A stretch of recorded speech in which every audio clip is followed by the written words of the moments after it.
right, second. 1 second, folks. I got to open up a window for the chat.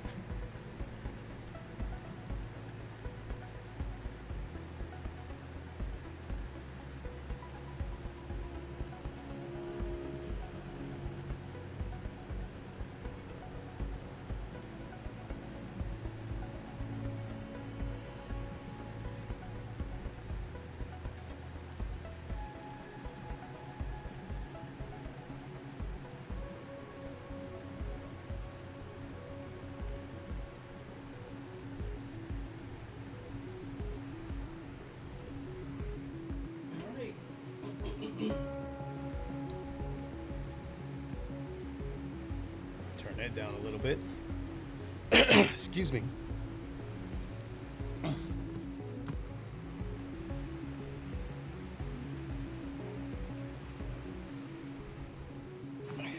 So, since I'm playing this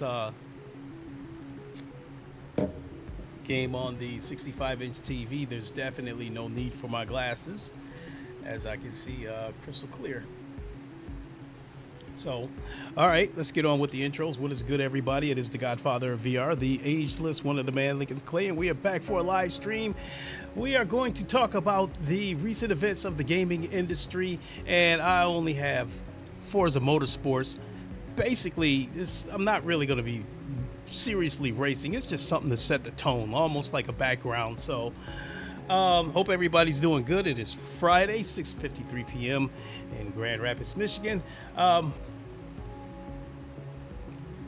So yeah, I think before we jump into the big topic about the state of the gaming industry, I think I need to explain why I haven't really been streaming this week, and it's two reasons. The biggest reason is on Le Mans Ultimate, there weren't any GTE races, and so I mean, GTE is my favorite class, and I think the least amount of crap happens in the GTE class.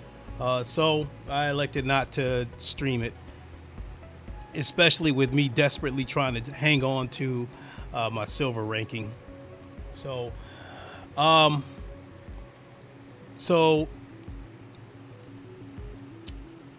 the other reason why I haven't been streaming is because I got a little bit of a health scare.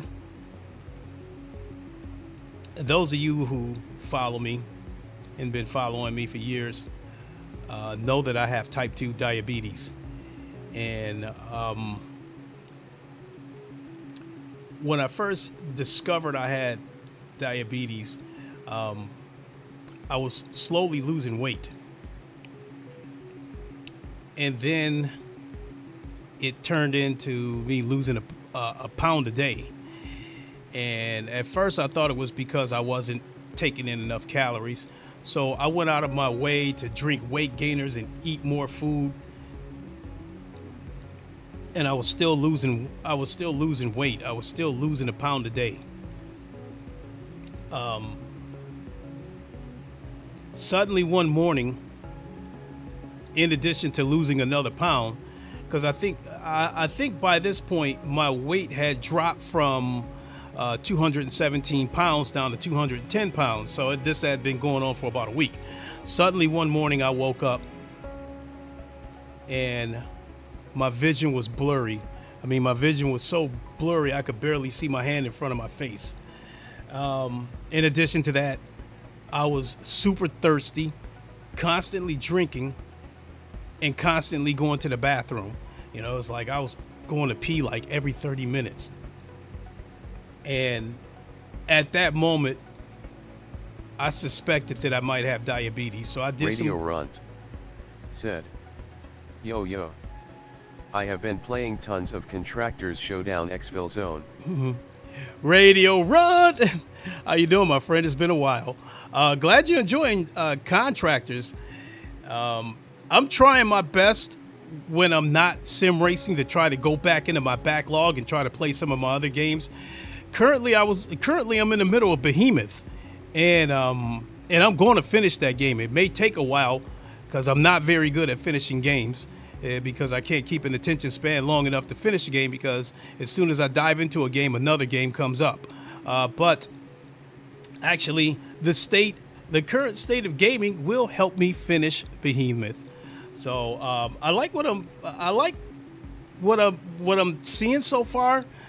Now,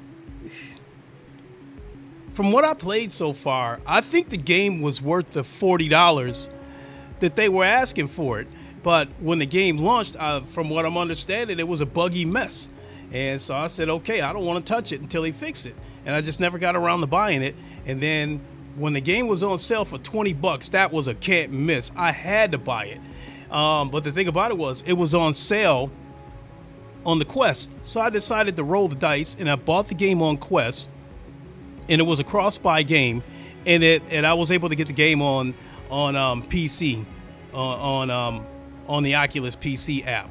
So a game like that is a really good looking game.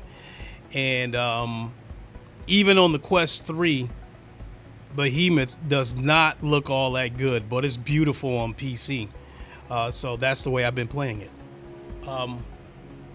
So coming back to my health scare, as I was saying, one morning I woke up, I'm about 210 pounds down from 217. My vision's blurry. I'm going to the bathroom. I'm constantly drinking, and I knew something was wrong, and I Googled it, and all fingers pointed towards me having diabetes. So I went to the doctor, and long story short, I had to go in for a couple of visits, but about 2 weeks later, they came back with the answer that I had type 2 diabetes. And so they prescribed, insulin for me and metformin. And the thing about it was, when I went into the doctor's office, according to them, my blood sugar was so high they couldn't even get a reading. And they said that I was a day or two from going into emergency, but I felt fine. So, I mean, I felt fine, but hey, that's what they said. So anyway, they assigned a nutritionist to me, and he's explaining to me how diabetes works and what you need to do to stay healthy, because they were telling me that diabetes can lead to stroke, can lead to heart attack, can lead to heart disease, can lead to blindness, can lead to amputation. I mean, it was a number of things that diabetes could lead to. And I've somewhat been living the last 4 years in fear, because over the years, I might have a headache. Might last an hour, might last a couple of days. Just when I think maybe I should go to the doctor and and get checked, everything's fine. Next week, my feet are burning. That lasts for a couple of days, and then that goes away. A week after that, my fingers might be stinging or burning. That goes away after a couple of days. Sometimes, I would have discomfort in my chest, and that didn't last for days. I would have that one moment where my chest is in discomfort for about a half hour, and then that goes away. And so every time something happened to me, I get a headache, and I'm thinking to myself, oh shit, I'm about to have a stroke. I'm about to have an aneurysm. My feet start burning. I'm like, oh shit, I'm on my way to getting one of my limbs amputated. My eyes would start stinging, and I'm like, oh shit, I'm on my way to being blind. So I have been dealing with this shit for the last 3-4 years. So I've been living in fear, from the standpoint that something would happen to me and I would not get time to get things in order. And so, but I was instructed to go on a diet. It was like, stay away from this, stay away from this, stay away from this. And over time, I lost weight.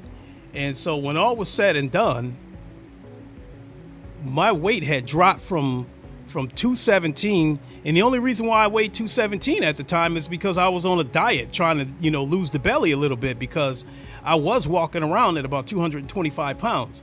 So from the moment that I suspected something might be wrong, to the moment to where I was finally diagnosed, my weight went from 217 all the way down to 175.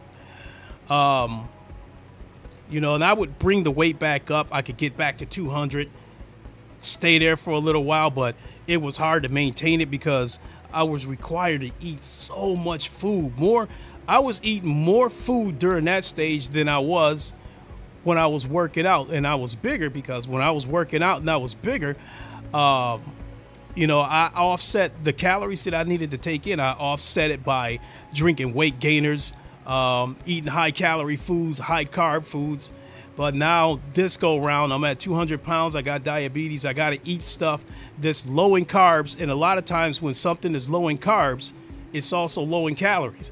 So, if I'm eating a chicken breast and I'm still trying to take in 3,000 calories, how many chicken breasts would I have to eat? Because at that point, everything I was drinking was 0 calories. I stopped drinking weight gainers and protein shakes, especially weight gainers, because they have a lot of sugar and a lot of carbs in them. So I'm drinking water. I'm drinking diet Gatorades, Gatorade Zeros. I'm drinking, I'm drinking Diet Cokes and shit like that. So any drinks that I was taking in had 0 calories. So all the calories that I had to take in came from strictly food.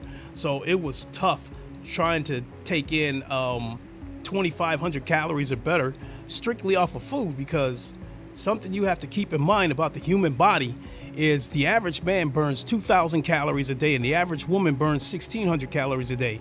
So it comes down to a case of simple math when you want to put on or lose weight. If you're burning more calories than you're taking in, you're going to lose weight, and vice versa. And my job, I work at a factory, and it's a physical job. I'm moving around, I'm building shit. Sometimes I'm lifting stuff.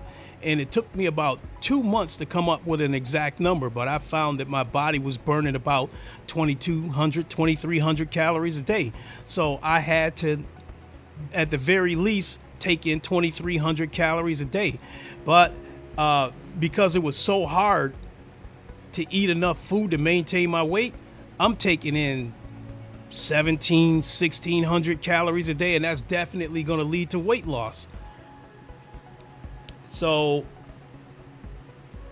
I think my body had kind of stabilized at 185 pounds. And about 2 weeks ago, I started getting the same symptoms all over again. I started losing weight. And I've been losing about a pound a day. So now I'm down to 176 pounds. And at first I was scared because I thought it might be cancer. And then other things started happening to me.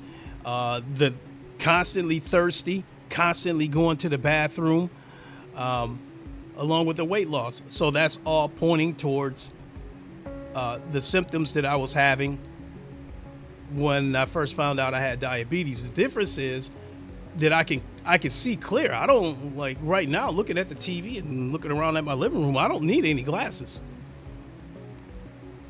So my plan is to probably go into the med center right now this weekend. I've gone out of my way to take in 2,500 calories or more. Now my birthday is Sunday, but I usually don't mention it that much because it falls on May 4th, and that is May the 4th be with you. But I did take Monday off. So if I'm still dropping weight by Monday, then I am going to go to the med center, basically with the intentions of officially getting diagnosed with, or basically telling them I need to get back on insulin and metformin, and hopefully that'll stabilize my weight. So sorry to make that such a long story, but that was something that I think I had to start from the beginning in order for you guys to understand what's going on. So, but I feel fine. I can see clearly. As far as thirsty goes, I'm not as thirsty as I was 3 or 4 days ago. Cause I was chugging water. I'm still taking in water, but I don't feel thirsty like I was a few days ago. Going to the bathroom, I'm still going to the bathroom a little more than I would like, but not as bad as I was a few days ago. So, but I also, in addition to taking in more calories, I also got back to doing my cardio this weekend. So I'm hoping that will put my body back on track. But again, come Monday, if my weight hasn't stabilized, then yeah, I'll need to go in and get prescribed insulin again and all that kind of stuff. So that's that. So sorry it took so long, but I wanted to try to make sure that I was covering everything to explain that to you. So now let's talk about the reason I'm doing this stream, and that is the state of the gaming industry. A couple of days ago, Microsoft decided to do something insane and raise the price of their hardware. And I think long and short of it, the Xbox Series X has been raised by $100. I think the Xbox Series S has been raised by $80. Microsoft has confirmed that I think later this year, games will go up to $80. And it's been boom, boom, boom. And I mean, we could say that it started with Nintendo, but it's kind of been going on for years, for the past couple of years. You know, people are saying that Nintendo started it by launching the Switch 2 at $450, and certain games will be $80. And once they did that, I knew that Sony and Microsoft would follow. And sure enough, Sony followed. I think by raising the price of PlayStation Plus in certain countries. They had already raised the price a while back on the consoles, because if I'm not mistaken, case in point, the PlayStation 5 Digital originally launched at $400. Now it's $450. I think the PlayStation 5 with a disc drive originally launched at $500, and I think now it's $550. So they did it too. And the price of technology is supposed to go down over time, not go up. And I probably say since this generation, we've had two major situations that these publishers are blaming on, for them raising their prices. And that would be COVID, and that would be these tariffs. But honestly, as far as I can remember, this kind of shit has been going on in America since the 70s. I think when Jimmy Carter was president in the 70s, I think there was some kind of situation with some country or something like that, and it caused the gas crunch here in America. So prices were doubling. I remember one time my mother pulled into a gas station, and this is when gas was dirt cheap, when gas was like, I think like 60 cents a gallon or some shit like that. And this is when service stations still had attendants that would come out. You drive into the parking lot, into the driveway, you drive over a hose, ding, ding, and guy comes out, can I help you? And then my mother was like, yeah, give me $5. I think she said, give me $5 unleaded. And the guy when he finished pumping the gas, the meter read $2.50. So I'm like, what the hell I'm thinking, this is as a kid, I'm thinking to myself, what the hell? She said $5 and he put $2.50 in. So that was probably the first time I experienced something happening in the country that made prices skyrocket. After that, when Ronald Reagan became president, I never even knew the word inflation until he became president. Because with Ronald Reagan, two things associate with his name: the Cold War and inflation. It wasn't until 1988, when the first George Bush became president, that I finally started realizing that the country was using all kinds of events to jack up prices. And in the case of the first George Bush, he claimed that, Iraq had invaded Kuwait and we needed to kick them out of there to keep gas prices from going up. But the gas prices went up anyway. They damn near doubled. And I remember, Bush supporters saying that the reason why the gas prices went up was because we needed to pay for the weapons that were being used to kick Kuwait out of Iraq. And I remember seeing a clip where a ship fired a Tomahawk missile, and they were saying each of those missiles that were being fired cost $700,000. And so, as a result of all that shit, prices went up again. When the first George Bush took over as president in 1988, gas prices, super unleaded was like, I don't know, maybe $1.10 a gallon. And then when he started that fake war with Kuwait, to kick Iraq out of Kuwait, the gas prices doubled. Now, I'm seeing gas at like $2.40 a gallon, but this was at a time where the minimum wage was still like $4 an hour. So that was a hit back then.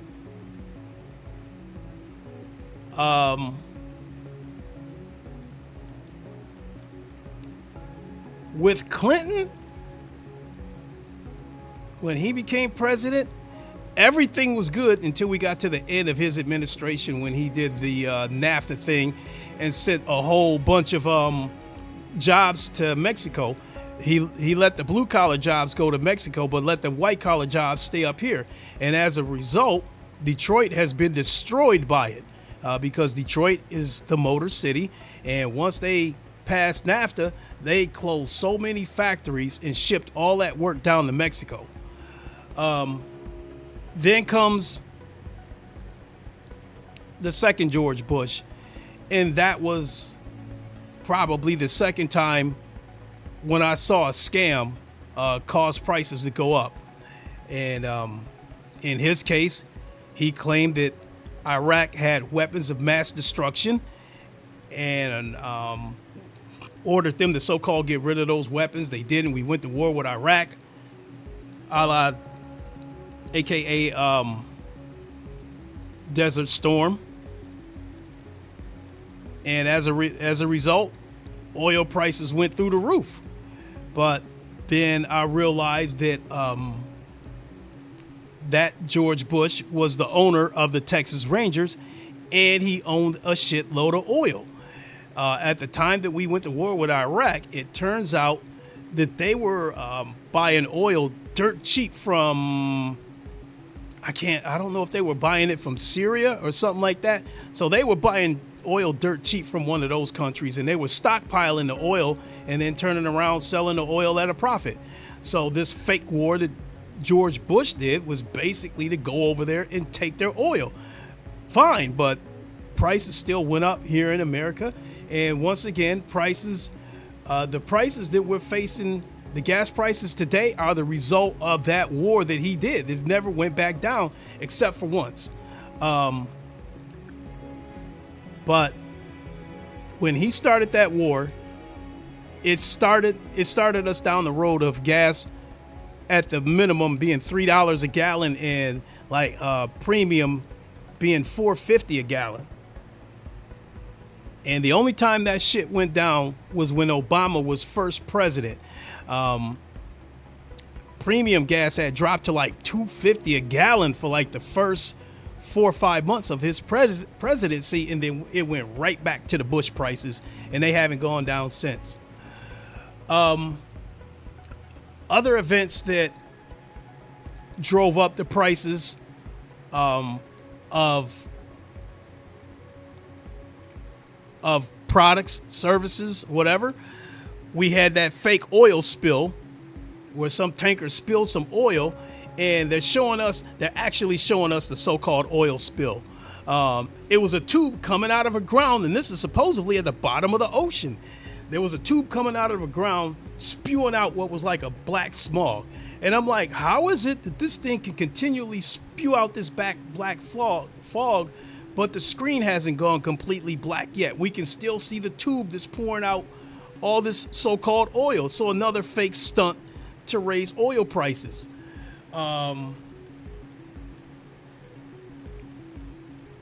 We had the 911 attacks that triggered inflation.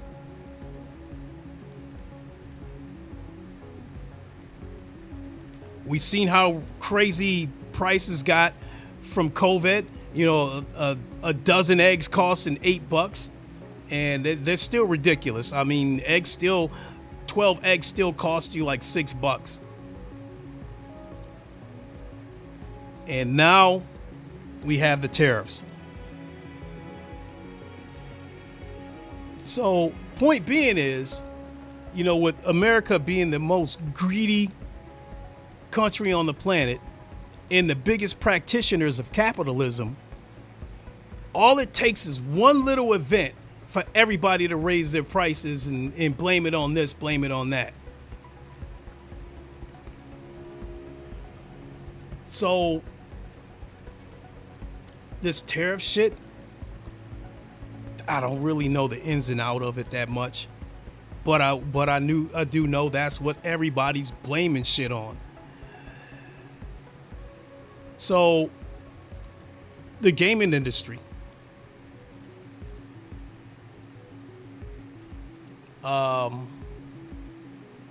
naturally they've used some events to raise their prices. They've used COVID. They've used chip shortages as a result of COVID.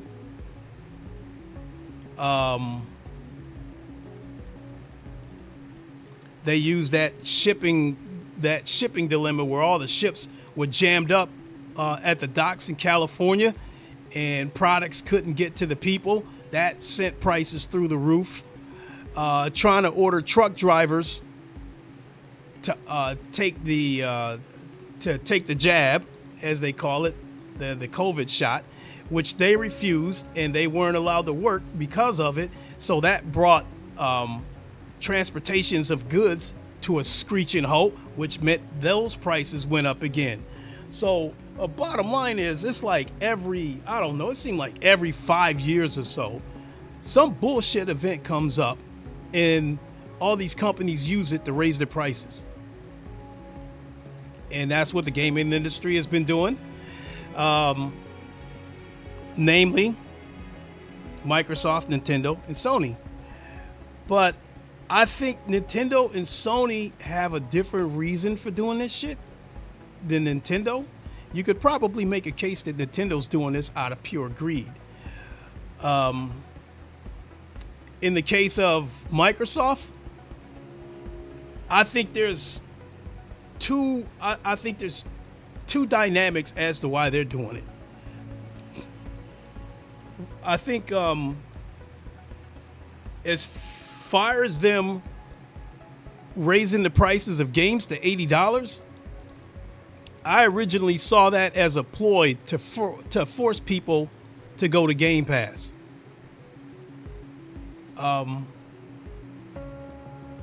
Because some people now might see a value in Game Pass to pay $10 a month for Game Pass Core and have access to a bunch of games versus paying $80 for one game. So I kind of think that's why they're raising the prices of games to $80. Now, them raising the prices of the hardware, I think they're doing that for one of two reasons. I think one of the reasons could be the next Xbox. My friend Gamertag, he had a theory. So I'm going to jump off the Xbox tracks for a second and then come back. But when the PlayStation Pro came out and launched at $700, you guys all remember the outrage and $700 is too much, yada, yada, yada. I originally thought that they did it because they need to get that money back that they spent acquiring Bungie and the Concord hit, because Sony has been raising a bunch of shit. They've raised the price of their controllers, the consoles, the services. I think like their PlayStation headphones. The ridiculous microtransactions in GT7. Hence, that's why I think there's no other racing games on PSVR 2, so Sony can get all the money for the microtransactions. But in any case, so my friend Gamertag, he said he believed the reason why the PS5 Pro was priced at $700 is to get people conditioned for the PS6 to be possibly $800. I'm thinking to myself, I thought my theory was more plausible because, you know, I think that 3.8, I think that, well, we'll just call it 4 billion between the Bungie acquisition and the Concord hit. I think Sony's, you could say they lost about $4 billion because Marathon ain't it. Marathon is not going to get their money back. So now, maybe what Gamertag was saying is starting to make more sense than what I originally believed. That, yeah, maybe they priced the PlayStation Pro at $700 so they can get you guys warmed up to the PlayStation 6 costing $800. And then the PlayStation 6 Pro will probably cost $900 or $1,000. So coming back to Microsoft as to why they did it, as I said about the games, I think they did it to try to force people over to Game Pass. Because now Game Pass doesn't exactly look like the worst option. Which, I mean, I'm sure they're gonna raise it. I mean, they already raised it once. They're gonna raise it again. One pattern I also noticed about Microsoft is just as soon as they do something good, they turn around and fuck it up with something. I'm trying to think. Okay, when they had that showcase last summer, you know, I guess depending on, at least for Xbox, you could make a case that they knocked it out of the park. And then they ended that showcase with Gears of War E-Day. And that sent everybody through the roof. Like, my son is really excited for that game. And then that's when Phil Spencer sat up there talking about, we're not going to do any kind of slimy tactics to get you to do what I want you to do, yada, yada, yada. And Microsoft was on a high. What did they do? Like a week or two later, they turned around and raised the price of Game Pass. So the Nintendo going first thing, Microsoft might have raised their prices anyway because they just knocked it out of the park with that Oblivion remaster. And that, I guess that Expedition 33 is giving Microsoft high praise because it's on Game Pass. And then what? Week later, they jacking up prices across the board. So, I mean, so Microsoft jacking up the prices of hardware, it was definitely a coordinated move. I just don't know if it was a situation where Nintendo went first and stepped on the grenade and became the bad guy, and then everybody else was like, all right, coast is clear. Now Sony steps in and raise prices, and then Microsoft follows right behind them. There's no doubt in my mind they probably had some kind of secret mob meeting, you know, had a sit down where they all agreed, okay, we're going to do this, we're going to do this, we're going to do this. Somebody's got to go first, and then the rest will follow suit. And once we all do it, then the consumers will have no choice but to accept it. According to a rumor, Microsoft and Sony basically had a handshake agreement that they were both going to launch the PlayStation 4 and the Xbox One with DRM, with Digital Rights Management. Microsoft went first. Don Matrick pissed everybody off, and pre-orders went into the tank. So they walked it back. They walked the DRM back. Well, rumor had it on the Sony side that once they saw the backlash that Microsoft got, they secretly put in an update where the day you hooked up your PS4, it had a day one update that removed the DRM. So one thing about Sony is they're definitely going to follow suit of Microsoft or Nintendo, but they'll let somebody else go first, so they're not the bad guys.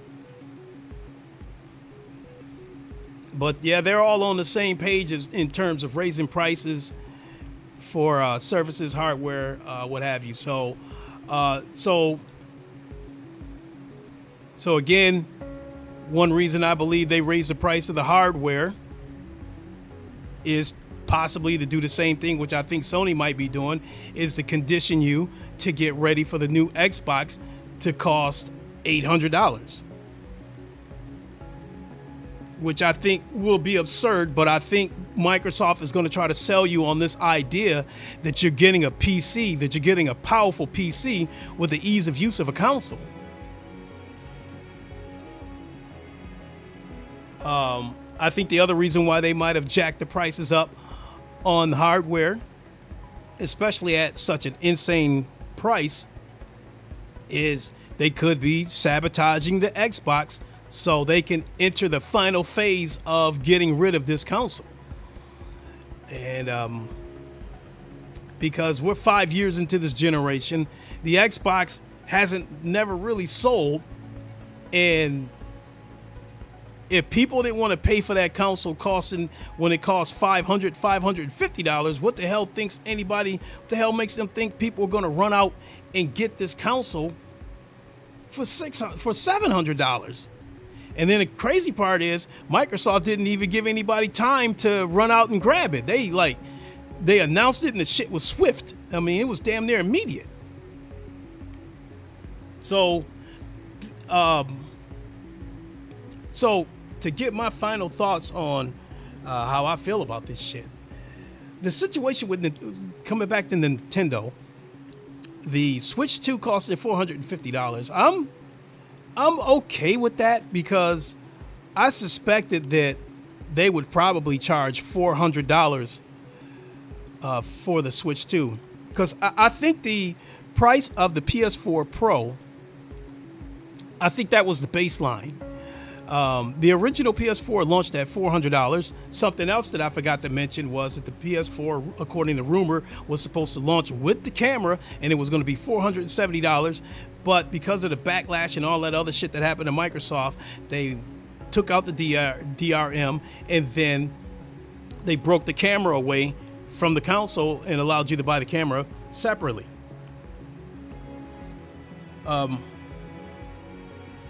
So damn that shit. So the PS4 Pro, the PS4 was $400. When the PS4 Pro came out, the PS4 dropped to $300, and the PS4 Pro was $400, which I thought that was reasonable, because you're getting a console with double the power of the PlayStation for the same launch price. So I thought that was more than reasonable for the PS4 Pro to be $400. But I think that the PS4 Pro and the 4.2 teraflops that it has, I think has become the baseline for some of these next consoles. I thought the Xbox Series S launching at $300 with a disc drive, I thought that was okay. But then when they came out with the Series S digital and removed the disc drive but still charged $300, nah, that shit was wild. Turn that off. I'm starting to get cold. So yeah, coming back to Nintendo, I guess it's supposed to have enough power, this similar to the PlayStation 4 Pro. So I thought that Nintendo would price the Switch 2 at $400, but I was prepared for it to be $450, and that's exactly what it was, because for the most part, I think Microsoft and Sony have always been on the button. 400, 500, 300, 600. up until this generation, they never did that extra $50 shit. They didn't do that $350, $450, or whatever. But I think Nintendo's been doing it for a while. So when I guessed that the Switch 2 might be $400, I was prepared for the possibility that it could be $450. So and I think the PS4 Pro was taken into consideration for that pricing. You know, you're giving them the same power as the PS4 Pro, but I guess with a few features that I guess they feel justify the console being $50 more, $450. So where I'm at with this is it's become obvious. These three entities, in my opinion, are working together. I think they've had like I said, a secret mob meeting where they're discussing how we can further monetize our products and services and make it a situation where the consumers don't have any choice but to accept it. Here's a perfect example. Here in Michigan, you had the cable companies, most notably AT&T and Comcast, which they're now known as Infinity. I forgot the name. There was a third cable company too, but they all seem to be operating in territories. Infinity seemed to be working parts of Grand Rapids. AT&T seemed to be working other parts of Grand Rapids. And then this third company that I speak of was working the Kalamazoo area, which was outside of Grand Rapids. Well, our governor at the time, Jennifer Graham, she signed a bill that allowed cable companies to set up wherever they want in order to compete with each other. So now here in Grand Rapids, it didn't matter what part of Grand Rapids you lived in. I could choose between AT&T, Xfinity, and the third cable company that I can't remember their name. Well, now I noticed that all of them have the same rates. They all raise their rates at the same time, and they all raise their rates at the same price, extra $10 a month. At that point, I'm like, it doesn't get any more obvious that these guys are working together. They had a mob style meeting and agreed that we're all going to pay this much, and when it's time to raise the prices, we're all going to raise the prices at the same price, and we're all going to do it at the same time. So so I look at my cable bill and I see that my cable bill is $50 more. I get pissed. I'm like, fuck them. I'm going to AT&T. And then I go to the AT&T website and I see that they charging the same price. So I think, Microsoft, Nintendo, and Sony all did the same type of shit. And I think what was different about them was they already knew that whoever raised their prices first, they were going to get the most amount of backlash, but it would clear the path for the other two entities to come through and do the same thing with less backlash. Make no mistake about it. I mean, Sony's already raised the price of the console of PlayStation Plus, and since the PlayStation 6 is rumored not to come out until 2027, there's a good possibility that they would raise the price of the consoles again, as well as PlayStation Plus. But if they don't do it for the remainder of this generation, make no mistake, they will do it when the PS6 come out. Games will be $80 on the PS6. I guess the question remains is if they decide to jack game prices up to $80 now. I welcome the shit. I'm glad they're raising the prices because a lot of these games recently in the past few years have been absolute dog shit. And with them raising the price to $80, it makes it easier for me to be more selective about what games I buy. And by charging $80 for these games, you take a game like Dragon Age, $70 for a game that a lot of people did not like. A lot of people complained about identity politics being in the game. Regardless of why the game failed, it failed. And because of it, some people lost their jobs. EA recently laid like 400 people off. I mean, like, EA didn't want to admit defeat when Dragon Age failed. The game flopped and it immediately went into PlayStation Plus. Not 6 months later like you might normally see, but it went in there immediately. And EA tried to put a spin on it and say, oh, it had the most concurrent players for opening weekend, yada, yada, yada. But yet the game ends up in PlayStation Plus a month later. So they were lying, and then they were talking about realignment and closing down the studio and reassigning the employees to other projects and shit like that. Now 400 of them are just gone.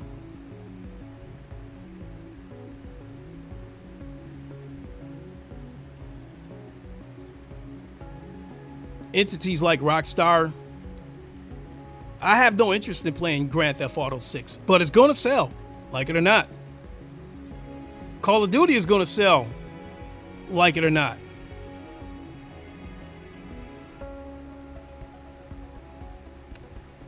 At this point, I don't think Sony has a game where you can say it's going to sell,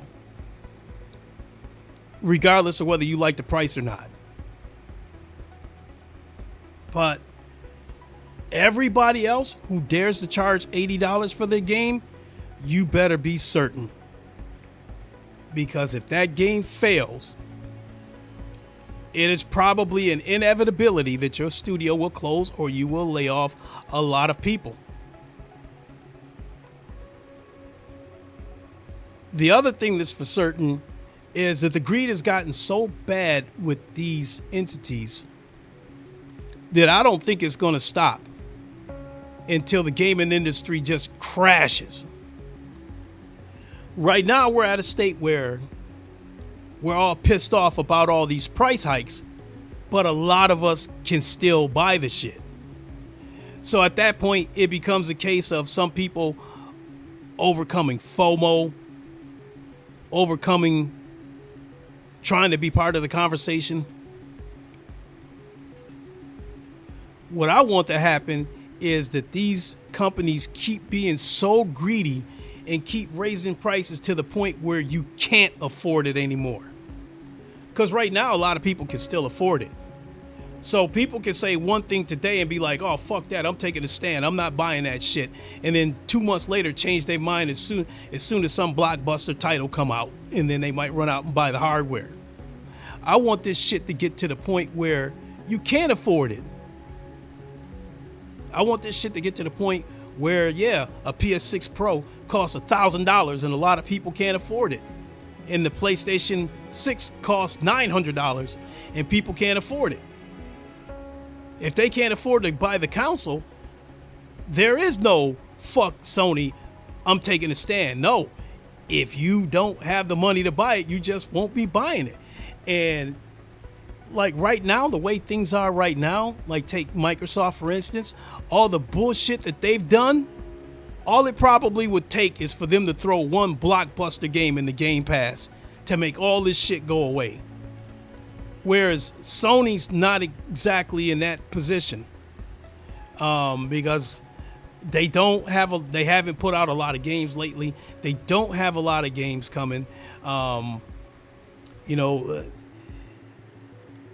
of Yotei is controversial. Some people don't like it. Some people do. Death Stranding. Maybe that, probably that game will sell. But point being is, using Sony for an example, the PS6 costs $900. I can't afford to get it. Well, Sony tries to come out and get the exclusive marketing rights for Grand Theft Auto 7. Well, it doesn't matter. It does, I can't run out. I can't run out and get the console if I can't afford it. So that's where I want us to get to, is to the point where people cannot afford these consoles. Because once Microsoft and Sony and Nintendo see this shit go in the tank. Well, I don't know about Nintendo. People are not really tripping so much about the cost of the console, more so than the cost of the games. But in the case of somebody like Sony, yeah, when the when these sales don't look good on the PS6, it's gonna force their hand. And so that being said, this gaming crash can't happen soon enough. I think it's time that the gaming industry burned to the ground and there's nothing but ashes, and hopefully a new industry rises from the old. I mean, right now,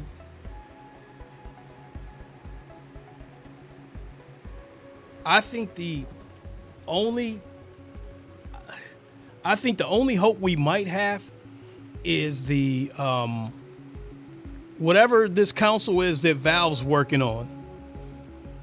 What worries me about that console, I mean, I think it's going to be what the new Xbox is supposed to be, like a computer with the console ease of access. What worries me about this new console that Valve might be working on is that Valve is a huge supporter of VR, and they're currently working on a new VR headset that's rumored to be named Deckard. I don't know if that's the actual name or if that's a code name, but this is rumored to be a standalone PC VR headset with eye tracking and face tracking and all that kind of shit. And it's rumored that this headset could cost about $1,400. If this new console that Valve's working on supports VR, it's going to need to be pretty powerful. And if it is pretty powerful, they could very well charge $1,000 for it.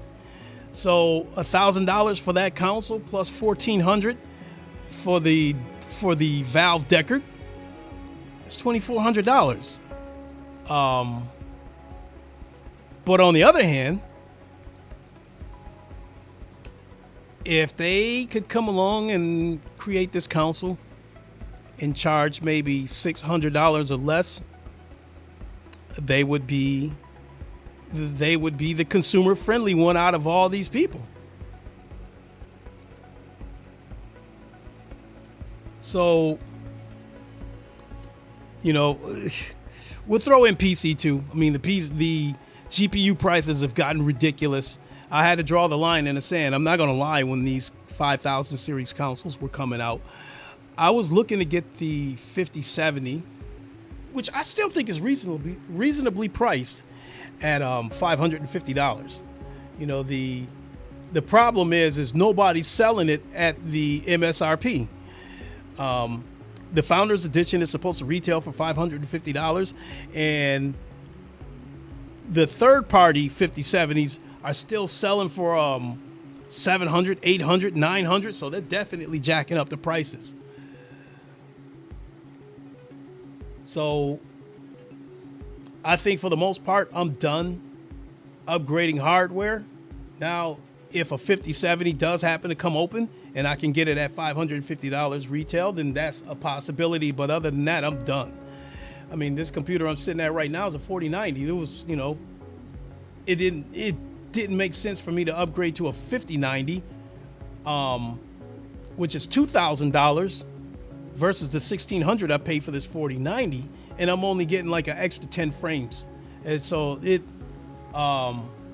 so fortunately, this fake ass shortage that they did allowed me to wake up and smell the coffee and realize that shit ain't worth it. And the 4090 already has more than enough power to run any game in my library at ultra settings at frame rates at about 100 frames per second on up. So what would a 5090 do for me? Make a game that runs 150 frames per second on a 4090 run 160? So no, that doesn't add up. But yeah, I think the greed of these companies, I don't think it's going to stop until the gaming industry completely burns to the ground because nobody can afford to buy any of these consoles anymore. So I mean,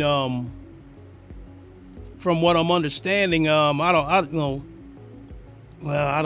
can't really comment on the GPUs. I see some videos saying that these GPUs aren't selling, but yet every time I go to the Best Buy website and click on a 5070, it's always sold out.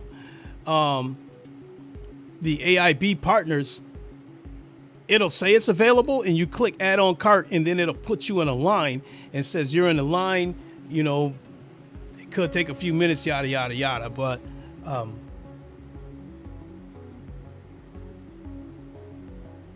yeah, as far as the PC greed, I'm unaffected by it. I got 4 computers. I don't have any reason to upgrade. But yeah, the consoles, where we're at right now, a lot of people are outraged, but can they put their money where their mouth is and not buy the shit?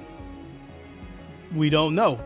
But if these consoles get so damn high that they can't afford it, then we ain't got to worry about them yapping about like, fuck them, I'm taking a stand. No, if you can't afford it, you ain't going to be saying shit. You're going to just say it's not in my budget. And that's where I want us to get to. I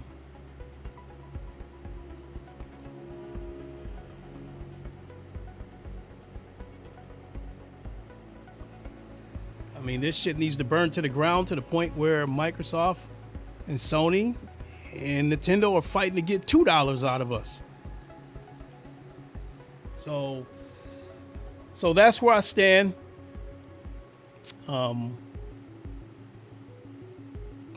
Again, I want Nintendo, Sony, and Microsoft to keep raising their prices to the point where people can't afford it anymore. That's when this shit is finally going to stop. It's not going to stop while people can still afford these consoles. When we get to the point that they can't afford it anymore, that's when the bullshit's going to stop.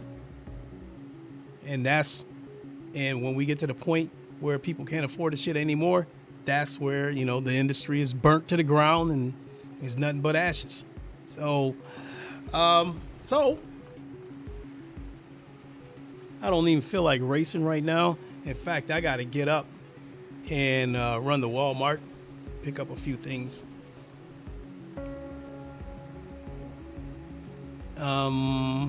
I don't know if I'll stream. I don't know if I'll stream it all this weekend because, again, you know, Le Mans Ultimate, there's no races that interest me. So I guess I'll have to try to find a way to come up with something to stream this weekend and talk to you guys again. Appreciate you guys popping in, listening.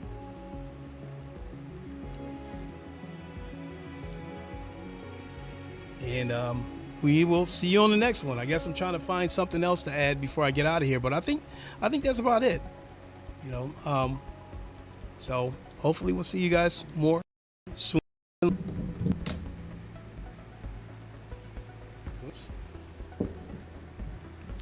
Thanks for watching for this out of character stream.